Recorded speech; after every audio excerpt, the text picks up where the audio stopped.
So, good morning, and it's dark and it's cold and it's November and it's snowing. And I finally managed to finish the last sketch page in my sketchbook. So I thought I'd make a short video about this book. I haven't posted for a while and I'm sorry about that. And the reason for that is because I've been writing a book about sketchbooks called Nature Sketching, and that'll be out next year. So that's been keeping me busy, and this is my latest page, and you can see it's a bit of a collection of things that are here mostly in this tray. The apple's shriveled up now, and the viburnum fruits are in a bit of a state. But anyway, this is what's on the page, sort of feathers and honesty and just nice things really that are collected, that are around. A little poor dead bee there, he's somewhere on the desks amongst the mess. So this is the page, and it was very much about colour, I think, this page, and it's got a lot of swatches on it. And it goes from the dark things, the little bee there with his blacks, mixing blacks, to the very pale things like the honesty. Bright red things, fluffy things as well, feathery things, and texture, different textures there, shiny things, fluffy things, transparent things, distant things, spiky dark things, and just a collection of different textures and surfaces really. So this is the latest book, and it's a good approach really, is this collection idea if you're not sure what you want to do, if you're daunted by doing across the page spread. You can do a collection of found things, and it's not difficult to find things at this late time in the year. There's usually stuff on the ground, and even the conker, you know, it's not a nice fresh shiny conker, it's just a conker shell that was found in the leaf litter. The apple was past its best, the honesty was at the roadside, the bee was on the ground in the garden, the feather was in the field because there's lots of pheasants this year, and there's just a nice little collection of things. And recording all the colours too is always useful, and they're all mixed from primary colours, fairly limited palette for everything there, so it keeps it simple, you know, it keeps it nice and simple to work out the colours, and everything that is used and mixed is there on the page. And you see for each one it's not a lot, you know, there's like 3 to 5 or 6 colours at most, I would imagine. I haven't actually counted them, but you can see how many there are. It's not too many. So that's the latest page, and I'm going to go back through the book now. I haven't made videos about pages that I've done since the last video probably, but I haven't done that many because I've been busy writing this book. So I did the red clover, which is one that I haven't done before. Didn't have a lot of time to do this one. Got some eraser on the page. I'll give it a bit of a clean up later. But yeah, always a nice plant. Would have been nice with a bee maybe on it, but it was late in the year. I thought clover would be finished. Every year I've intended to add the clover to my sketchbook, but never got around to it. Didn't actually finish the dissection drawing, so maybe next year I'll come back and add those. And big long taproot there is quite fun to do, but again, didn't do it in a lot of detail and didn't have a lot of time to do it. So that was a September entry for the sketchbook. Feverfew, which is the sort of well-known gin and tonic. But it's a nice plant. It's a bit like chamomile, I suppose. I quite enjoyed doing this one. It was sort of past its best, really, which is why I've got the sort of dried one with the seeds, and the seeds go everywhere. This book was full of seeds.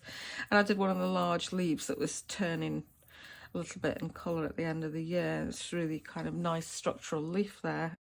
Lifts the page a bit because it's quite a small parts flower. So I enjoyed doing that one actually. September again, beginning of September. The yarrow, quite a difficult one to do. It's white, it's got these huge feathery leaves, these long stones. I didn't do too much of the root system there, but it was nice to do. It's just quite a difficult one really. A little bit of pink and the flowers made it a bit more interesting, I think. But yeah, that was 1st of September, so I did a few in September.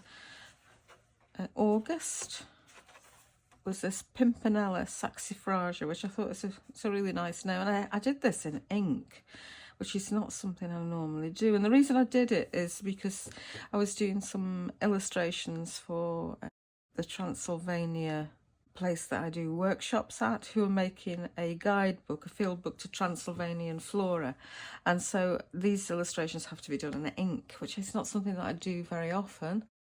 But I decided to try out ink. I think I've used sepia ink actually on this rather than black. It's a bit harsh for me, ink. I'm not keen on it, but yeah, it was quite nice to do. It's quite easy to do in ink and simple, and it's quicker. It's much quicker than painting everything because you can outline it and you can see that it's sepia. And I did some hatching on the leaves and various parts. There's some light hatching, but not too much. You don't want to overdo it. Now the flowers are absolutely tiny, so it's quite a tricky one to do.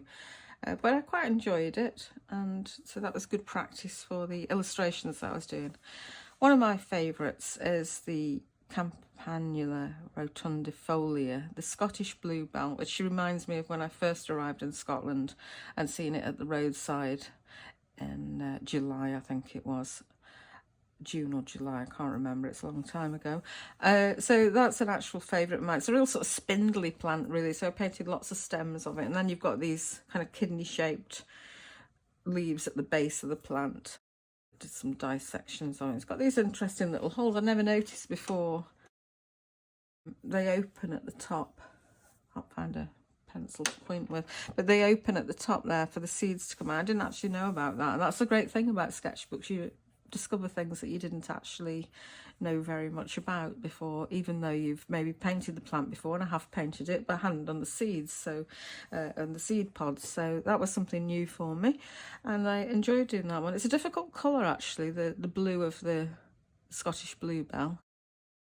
It's quite bright and vibrant, but it sort of moves from a sort of pink colour to a purpley colour depending on the light and the age of the flower, and so that makes it quite difficult. And that's the case for a lot of blues. They've got pinks in them and they kind of shift quite a lot, the colour, depending on the light, so it was interesting. Ragged robin, another favourite, absolutely love this plant, always have done since I first came across it, and that just for some reason just grew in a pot in the garden. I have no idea where it came from. It's just there, and it's coming back up again now for the following year. So this was going back to May this year, so this is how long I haven't maybe done. Maybe I did this one before, I don't know. A collection of grasses. Again, a nice fun page, something I didn't know very much about and probably still don't know very much about, but some common grasses in this one. And I just added some of the field flowers. This is right on the margin of my garden, so this is what's there. You know, it's like you don't have to go very far or make much effort to do this. Added a little ladybird to it. It just gives it a little zapper colour, and different types of buttercups. Speedwell, the forget-me-not, the field one, the very tiny one. It's quite nice. There's lots of that around. It's always covered in dust though from the farming things. Cuckoo flower with the orange tip butterfly. Lots of that on the green this year, which they kept chopping down. I think I spilled something on it there, like coffee or something, I don't know. Batter. This one, viola, going back to, I started this in Clos Mirabel, where I gave a class last year in France, which is a very beautiful place. And they have these tiny ones. They have small, I didn't know it's a subspecies, minor, I don't know. But they have these tiny ones there. And lots of the plants there are really small because it's quite an elevated location, and they're like tiny versions of everything. The primulas are tiny and the violas, and I'm going back there next year, I think April, and so I'm looking forward to illustrating more plants in France and in a sketchbook style this time. I'll be teaching a class. Wild garlic from the graveyard where I used to live. Well, I didn't live in the graveyard, but I live next door to the graveyard, and there's like carpets of it there. So I always meant to do something with that, and so I've finally got around to it. And that's the great thing about the sketchbook. You can do the things that you always wanted to paint but didn't have time to do as full paintings. So I did the fritillaria yet again from the garden, this is.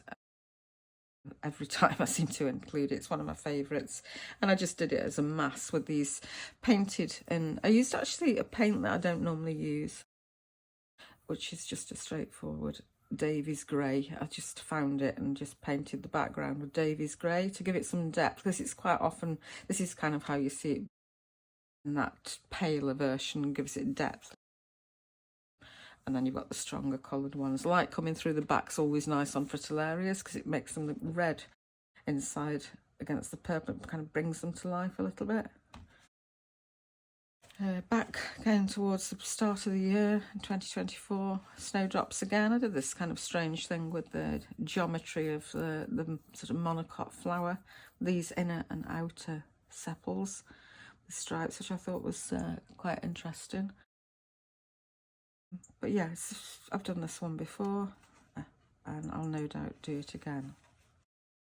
The oak tree, January, we're back to here. Didn't do that many entries this year, like I said, because I've been busy with the sketchbook. The oak tree from my window. This is the big tree, the one on the right, and it's pretty huge really now. So graphite and the details in colour, which works quite well for trees. I think when a bare tree, it's easier, and I kind of like it in graphite. And that was the start of 2024, and it was a lichen encrusted branch and some mossy bark and a bird skull that I just happened to have. So proper wintry subject there, perfect for winter studies is the branch really, and more branches. And these were branches that I found on the ground after a storm. And I'm going to flick through quite quickly now because I've covered a lot of these previously. Astrantia major was flowering out of season here in November, which was rather odd. So that's around about a year ago. It's certainly not flowering this year, that's for sure. Some fungi, sulphur tufts I thought, but I'm not sure because I don't know a lot about fungi. But I enjoyed doing this one with this sort of graphite background, which I added later, actually, the trees at the back.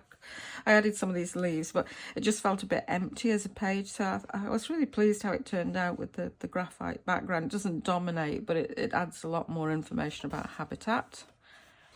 Mistletoe for November, for Christmas, I thought was fun to do. And I did some small paintings of this as well. On vellum actually, which was, I've never painted it before, so that was interesting. Learned something new about mistletoe. Fly agaric, yet again, I've done that a few times, but it's always so nice. It's always nice to find it in the little woody area just down the road. So that's that one. Little wild strawberries in the garden, really pretty. And I like the colour shift in the leaves. It's quite a quick one to do, didn't take very long at all. A couple of details on the flowers, and they're painted. They're not drawn, they're painted with a mix of blue, red and yellow to make a dark grey actually in this case. So that's quite a nice one. The Scots thistle, and this was blown over in the storm. It was growing on the waste ground near to the house, and it was blown over, and it was about like 7 foot tall or something. I dragged it home, and I've still got seeds, huge sort of structural thing, and it's stuck in the garden, and I was wanting to draw it, but I haven't got around to it. But it's really nice plant, very structural looking plants. But I did manage to do this page, so that was good.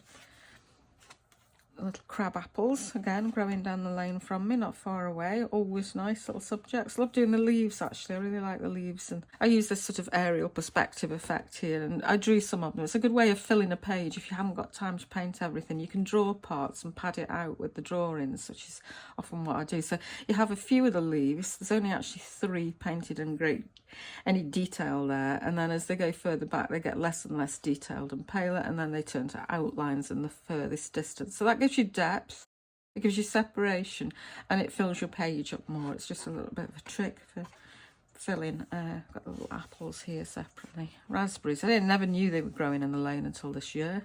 I don't know how I ever missed them, but there's lots of raspberries, and then you get these big shoots coming up later in the year, so I added that later. Little dissections again, painted. This was the thing I just started doing, is painting them instead of doing them with graphite, 'cause it's a bit cleaner to do, really. It doesn't rub off the same. This one was graphite of this rose there. So I did this, spilt ink all over it because the fire alarm went off, and no, it wasn't ink, sorry, it was the plant. I left the plant on the page and colour came out of it, out of the stem for some reason. The Scots rose. I was at the Royal Botanic Garden, Edinburgh, and there was a class on there, and I was just happened to be painting this and I can't remember what I was doing. I was just there doing something, but I can't remember. And so I left the plant on the page when I went out because the fire alarm went off, and that's why it's stained the page there. But it's a nice plant. I've got one in the garden as well. It makes these amazing black rose hips, which are more interesting than the white flowers, I think. The creeping buttercup, great plant and a total nuisance in the garden, but still I like it. It's got nice roots, runs all along the ground there and comes up everywhere, like as you can see here, sprouting new ones all through the grass, all through the borders, everywhere. But still, there you go.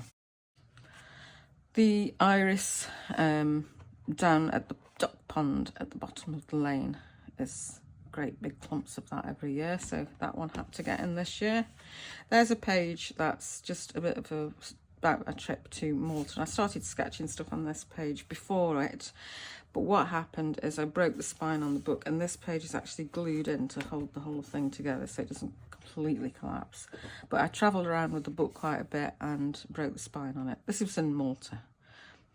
So this is the, I think, Mediterranean star thistle or some. I'm not sure what it is, to be honest. But anyway, I did a quick sketch of that. Yellow thistle's quite nice with these big spiny bits. This one, the crimson pea, Lathyrus, and I did this in graphite. It's a little bit weak as a page, I think, but it's not as well. But it's just a small parts plant. It's a nice plant, and that as well, Malta, I did that in. Forget-me-nots, always nice. I like this page quite a lot, actually. I did these little details of the centre, which is quite interesting. Nice colours, and I love the shapes. That was what I was interested in. Again, graphite, watercolour. It's a good way of building depth in a page to combine the two. And, you know, the more distant stems in graphite and the nearer ones in colour is a nice mix. It is graphite, it's not painted this one, but you could equally paint that in grey. This is the page is falling apart here. You can see I've got a great gap in the spine. Never mind. It's the goat willow. I don't really like painting this, but I did. I thought, yeah, you need to do it. This sort of male and female of different trees there, and the catkins. And okay, I did it. I don't know why I don't like that tree, but I don't. Anyway. Cyclamen coombe in the garden. There's lots and lots of this. Obviously likes it here. Not a lot of plants don't like it in my garden, but this is everywhere. So yeah, I had to add that one in because it was just at the door. It's easy. Back to the start of 2023, and it's an ash tree, which is a bit worse for wear at the bottom of the lane. I love this little branch. It's got like a little elf man at the top of it. Some seeds from the previous year on it, and a little moss, because this tree is absolutely covered in moss. I think it's dead, actually. But yeah, I like that page a lot, actually. That was one of my favourites. Trees painted in black watercolour at Doxy Marshes, which is just a couple of miles up from where I live, which is lots of birds there. It's a nice place, lots of hawthorn. So I did this as practice for a painting that I was doing. And again, this is this broken pages, which is really frustrating. Never mind. So this was branches from the same with lichens, details of lichens there. Let's speed it up a bit. Some witches' hats. I don't like this page. I don't know why. It's a bit too bitty and just not very interesting. But the witches' hats are quite nice. The fungi there. Oh yeah, the big boletus in the woodland at the bottom of the road. I just found that. I've never seen them since, actually. I don't know where. I could maybe just miss them, but just that one year. The oak tree, the other oak tree from the window, with acorns and some winter leaves and different ones from different places, actually. But that's the oak tree from my window, the other oak tree, one of the three that I see. The field maple. I like this tree a lot. In autumn, it looks really impressive when the leaves go yellow and the trunk looks really black. It's got these quite straight seeds that are quite often pink, and they're not very symmetrical sometimes. There's some galls on the leaves as well. I don't really like galls, to be honest. They make me feel sick. But there you go. The wild artichoke in Malta. I didn't finish this page. I did it on the side. It was just really hot, so I didn't finish it. I did it outside and just about died from the heat, so I didn't do an awful lot on that page. Maybe I'll go back to Malta and finish. I like going to Malta, it's quite nice, but haven't been for a while. And this one is the field bindweed, nice little plant. Again, in Malta on the cliffs there, where there was a massive swarm of flies, which put a stop to things. And another common thistle, spear thistle, quite like that one. It was nice to do these little seed heads sort of floating away as they do and get caught on things. Big leaf in the background, provide a bit more information about the plant in a small space, stick it behind. It's a good strategy. Foxgloves, very grubby page now. I like this page. I really need to clean that up a bit. I'll see if it'll come off. It might not. Yeah, it's a bit grubby, but it's a nice page. It's quite a nice layout, I thought. I like foxgloves. I like painting foxgloves, and I like the seeds on them. It's a little blue tit at the window. You can hear maybe. Sometimes he comes in and sits on the windowsill. I don't know why. And bindweed, love it. One of my favourites to paint. Painted it lots of times over the years, and I really like it. I think, oh, maybe it's not a blue tit actually. I don't know what it is. I don't know. Don't know much about bird sounds. Selfeel. Another nice plant. This is often really short because it grows in lawns and things, and it's because it's cut. But actually, it's really tall when it's grows elsewhere. It's quite a tall plant, but you often just see tiny little plants in the grass. And this was a favourite of mine, doing this. I really love doing this because it's some of my favourite plants. And this was done at the old Silverdale Country Park, which used to be a coal mine here in Staffordshire. It's a few miles from where I live, a bit further afield, this one. And it's the Celine, again, the ragged robin. It used to be called Likeness, and I put down the old name there, scratched it out because it's not Likeness anymore, it's Celine. The rattle, the yellow rattle, love that plant as well. And the oxeye daisy, nice combination of plants. Really nice location for a walk at Silverdale Country Park. So I think that was how I kicked off this book, and that's it. That's the whole book. So I think there's 45 pages, and at the back I've written all the species in a list, and the year, where the year changes. So this book was over a few years, and there are 62 species, I think I counted in it in total, with the insects and things. So that's it, done, finished, final page, complete. It's always nice to finish the book, you know. It's a good feeling when you're getting towards the end of the book. Oh, I'm going to get a new book soon, because this one's just about had it. So the next book I've made with a lot less pages in it, and it's got about 24 pages, I think, and I think that's a much more manageable thing. This, I had trouble with it falling apart, and you can see it's in a bit of a state. I'll try and repair it anyway. So that's it. That's my last sketchbook, now complete, ready for the new one. And I've written a book about sketchbooks, which will be out in May, I think, next year, all being well, or thereabouts. And it's called, I think it's called Sketching Nature. I've forgotten the title.